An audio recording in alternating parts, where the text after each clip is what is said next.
What's up, guys? Today we are going to be talking about Venomized. Okay, guys, so this is the continuation of Venomverse, and if you guys want to know about Venomverse, go check out my Venomverse videos. They are right, and their quality. Um, that was just when I was starting to start out. So after everything after Venomverse number 5 is when I'm starting to get better at doing YouTube videos. But anyways, you can go check out those videos if you want to know more about Venomverse. But this is a continuation, and I know there's actually a story before this, Poison X, and I believe I'm gonna go do that so that it just continues with this. All right. So when we start off in Venomverse, we start off with this eye boy guy, and he by accident, no, he actually sees the X-Force, and he waves to them, but then he gets shot, and we're all like, what the heck is going on? And the X-Force appears to be the poisons, and where it looks like this boy is bleeding, like he just got shot, then you start to see tendrils going over him, and he's screaming.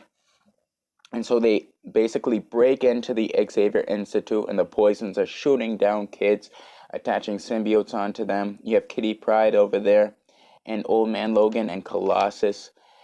And so when they go to fight the poisons, I like how Old Man Logan actually fights the poison Wolverine. That's actually pretty cool. And so Colossus, Wolverine, and Nightcrawler end up getting some symbiotes. But guys, the reason why they're putting on symbiotes onto them is because the symbiotes are the only way that they can get their powers. So like, for instance, there's a poison Hawkeye in this book. That means there had to be a venom on a Hawkeye in order to get Hawkeye's talent for shooting arrows and his skill.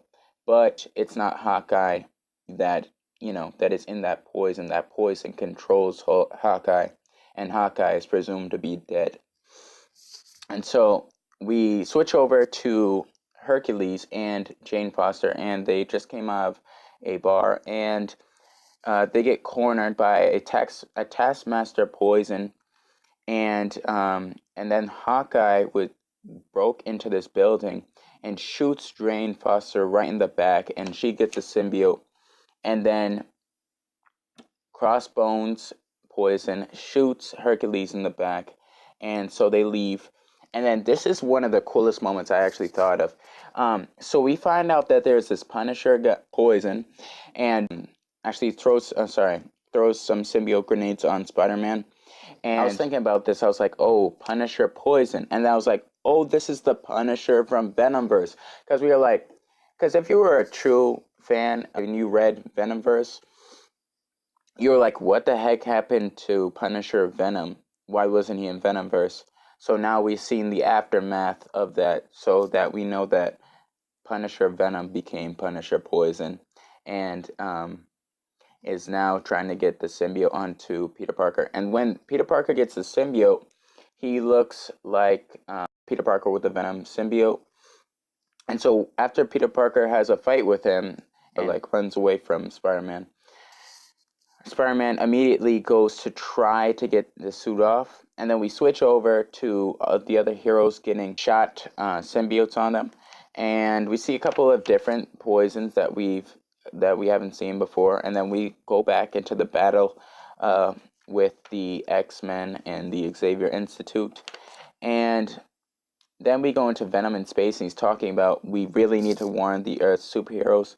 And so then we switch over, there's a lot of switches, and we switch over to Poison Thanos talking about the plan. And so basically what had happened is that they had modified the symbiote so that they'd have to stick onto their hosts, so that the symbiotes could not be able to come off their hosts, and so the poisons can fully take over without having any trouble.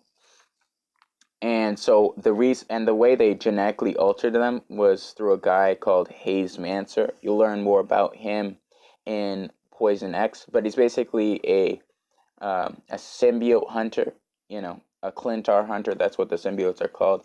And so when we go over, and Poison Thanos had made Black Cat infiltrate one of the SHIELD prisons, and so she found information that Carnage was there, And then we switch back over, and it's Thanos, and he and Doctor Doom are talking about if they fail again, then it can be replaced. And we find out that there's actually a poison queen. And so we continue with Spider-Man, and Spider-Man's actually trying to get the symbiote off. To our knowledge, he cannot get off the symbiote, and so when he tries to bang a bell and get the symbiote off him, it doesn't get off him.